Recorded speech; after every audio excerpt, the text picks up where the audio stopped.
राम राम राम राम राम राम राम राम राम नारायण नारायण। संबंध जिसके पास योग का बल होता है और जिसका प्राणों पर अधिकार होता है उसको तो निर्गुण निराकार की प्राप्ति हो जाती है, परंतु दीर्घकालीन अभ्यास साध्य होने से ये बात सबके लिए कठिन पड़ती है। इसलिए भगवान आगे के श्लोक में अपनी अर्थात सगुण साकार की सुगमता पूर्वक प्राप्ति की बात कहते हैं। अनन्य चेता सततम यो मां स्मरति नित्यशः तस्याहं सुलभ पार्थ नित्ययुक्तस्य योगिनः। हे पृथानंदन, अनन्य चित्त वाला जो मनुष्य मेरा नित्य निरंतर स्मरण करता है उस नित्य निरंतर मुझ में लगे हुए योगी के लिए मैं सुलभ हूं, अर्थात उसको सुलभता से प्राप्त होता हूं। व्याख्या 7वें अध्याय के 30वें श्लोक में जो सगुण साकार परमात्मा का वर्णन हुआ था उसी को यहां 14वें, 15वें और 16वें श्लोक में विस्तार से कहा गया है।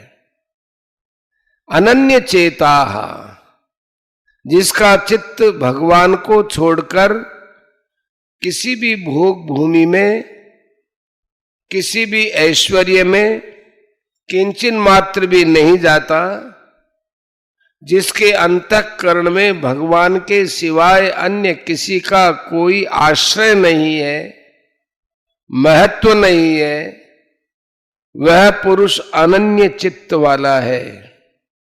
जैसे पतिव्रता स्त्री का पति का ही व्रत नियम रहता है, पति के सिवाय उसके मन में अन्य किसी भी पुरुष का राग पूर्वक चिंतन कभी होता ही नहीं। शिष्य गुरु के और सुपुत्र माँ बाप के परायण रहता है, उनका दूसरा कोई इष्ट नहीं होता। इसी तरह से भक्त भगवान के परायण होता है।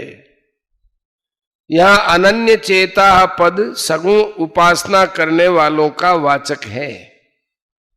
सगुण उपासना में विष्णु, राम, कृष्ण, शिव, शक्ति, गणेश, सूर्य आदि जो भगवान के स्वरूप है उनमें से जिस स्वरूप की उपासना करता है उसी स्वरूप का चिंतन हो, परंतु दूसरे स्वरूपों को अपने इष्ट से अलग न माने और अपने आप को भी अपने इष्ट के सिवाय किसी और का न माने, तो उसका अन्य की तरफ मन नहीं जाता। तात्पर्य यह हुआ कि मैं केवल भगवान का हूं और भगवान ही मेरे हैं, मेरा और कोई नहीं है तथा मैं और किसी का नहीं हूं, ऐसा भाव होने से वह अनन्य चेता हो जाता है। सततम योमाम स्मृति नित्यशः है। सततम का अर्थ होता है निरंतर, अर्थात जब से नींद खुले तब से लेकर गाढ़ नींद आने तक जो मेरा स्मरण करता है। और नित्यशः का अर्थ है कि सदा, अर्थात इस बात को जिस दिन से पकड़ा उस दिन से लेकर मृत्यु तक जो मेरा स्मरण करता है, तस्याम सुलभ पार्थ नित्य युक्त से योगी न है। ऐसे नित्य युक्त योगी के लिए मैं सुलभ होता हूं।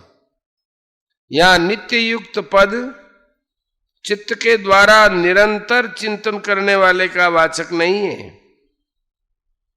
प्रत्युत श्रद्धा पूर्वक निष्काम भाव से खुद भगवान में लगने वाले का वाचक है।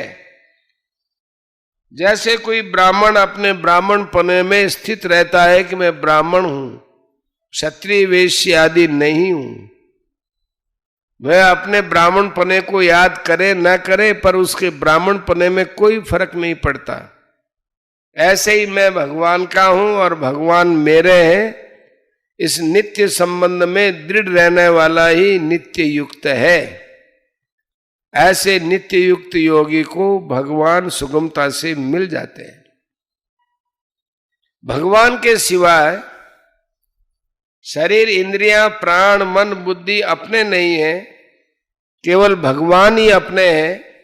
ऐसा दृढ़ता से मानने पर भगवान सुलभ हो जाते हैं, परंतु शरीर आदि को अपना मानते रहने से भगवान सुलभ नहीं होते। भगवान के साथ अपनी भिन्नता तथा संसार के साथ अपनी एकता कभी हुई नहीं, होगी नहीं, हो सकती नहीं। इस रीति से मनुष्य की भगवान के साथ स्वतः स्वाभाविक अभिन्नता है और संसार के साथ स्वतः स्वाभाविक भिन्नता है, परंतु भूल के कारण मनुष्य अपने को भगवान से और भगवान को अपने से अलग मान लेता है तथा अपने को शरीर का तथा शरीर को अपना मान लेता है। इस विपरीत धारणा के कारण ही यह मनुष्य जन्म मरण के चक्र में फंसा रहता है। जब यह विपरीत धारणा सर्वथा मिट जाती है तब भगवान स्वतः सुलभ हो जाते हैं। 8वें से 13वें श्लोक तक सगुण निराकार और निर्गुण निराकार का स्मरण बताया गया। इन दोनों स्मरणों में प्राणायाम की मुख्यता रहती है, जिसको सिद्ध करना कठिन है। अंतकाल जैसी विकट अवस्था में भी प्राणायाम के बल से प्राणों को भ्रुवों के मध्य में स्थापित कर सके अथवा मूर्धा माने 10वें द्वार में ले जा सके, ऐसा प्राणों पर अधिकार रहने की आवश्यकता है। परंतु भगवान के स्मरण में यह कठिनता नहीं है, क्योंकि यहां प्राणों का ख्याल नहीं है। यहां तो भगवान के साथ साधक का स्वयं का अनादि काल से स्वतः सिद्ध संबंध है। इस संबंध में इंद्रियां, मन, बुद्धि, प्राण आदि की भी जरूरत नहीं है। अतः इसमें अंतकाल में प्राण आदि को लगाने की जरूरत नहीं है। जैसे किसी वस्तु का बीमा होने पर वस्तु के बिगड़ने, टूटने, फूटने की चिंता नहीं रहती, ऐसे ही शरीर, इंद्रियां, मन, बुद्धि सहित अपने आप को भगवान के अर्पित कर देने पर साधक को अपनी गति के विषय में कभी किंचन मात्र भी चिंता नहीं होती, कारण कि वह क्रियाजन्य अथवा अभ्यासजन्य नहीं है। इसमें तो वास्तविक संबंध की जागृति है। अतः इसमें कठिनता का नामो निशान नहीं है। इसी से भगवान ने अपने आप को सुलभ बताया है। परिशिष्ट भाव, अनन्य चेता, भक्त की दृष्टि में एक परमात्मा के सिवाय अन्य की सत्ता न होने से उसका मन अन्य जगह कैसे जाएगा, क्यों जाएगा, कहां जाएगा। इसलिए वह स्वतः अनन्य चित्त वाला हो जाता है। सततम यो माम स्मरति नित्यशः। एक करना होता है, एक होना होता है। जो करते हैं वो क्रिया है और जो अपने आप होता है वो स्मरण है। जैसे गीता के अंत में अर्जुन ने कहा स्मृतिर्लब्धा 18 का 73, तो वह स्मृति क्रिया नहीं है, प्रत्युत भगवान के साथ अपने नित्य संबंध की स्वतः होने वाली स्मृति है। भगवान के स्मरण में खास हेतु उनमें अपनापन है। भगवान ही मेरे हैं और मेरे लिए हैं। इस प्रकार भगवान में अपनापन होने से स्वतः भगवान में प्रेम होता है और जिसमें प्रेम होता है उसका स्मरण अपने आप और नित्य निरंतर होता है। इसलिए भगवान ने 7वें अध्याय के आरंभ में मय्यासक्त मनः पद से अपने में आसक्ति अर्थात प्रेम होने की बात कही। तात्पर्य यह है कि केवल भगवान को ही अपना और अपने लिए मानने से साधक की भगवान में प्रियता हो जाती है। भगवान में प्रियता होने के बाद फिर भगवान का स्मरण स्वतः होता है। नित्य युक्तस्य, नित्य निरंतर भगवान के साथ जुड़ा हुआ होने से भक्त को नित्य युक्त कहा गया है। 7वें अध्याय के 17वें श्लोक में तेषाम ज्ञानी नित्य युक्त पदों से भी यही बात कही है। नित्य युक्तस्य पद से श्लोक के पूर्वार्ध में आई सभी बातों का समाहार हो जाता है। तस्याहम सुलभ पार्थ, भगवान ने महात्मा को तो दुर्लभ बताया है, स महात्मा सुदुर्लभ है 7:19, पर यहां अपने को सुलभ बताया है। इसका तात्पर्य है कि संसार में भगवान दुर्लभ नहीं, प्रत्युत उनके तत्व को जानकर उनकी शरण में होने वाले भक्त दुर्लभ है। कारण कि भगवान को ढूंढे तो वह सब जगह मिल जाएंगे, पर भगवान का प्यारा भक्त कहीं कहीं मिलेगा। हरि दुर्लभ नहीं जगत में हरिजन दुर्लभ होई, हरि हेरिया सब जग मिले हरिजन कहीं एक होई। भगवान कृपा करके जो मनुष्य शरीर देते हैं, उस शरीर से जीव अनेक योनियों में तथा नरकों में भी जा सकता है, परंतु भक्त कृपा करके भगवान की ही प्राप्ति कराता है।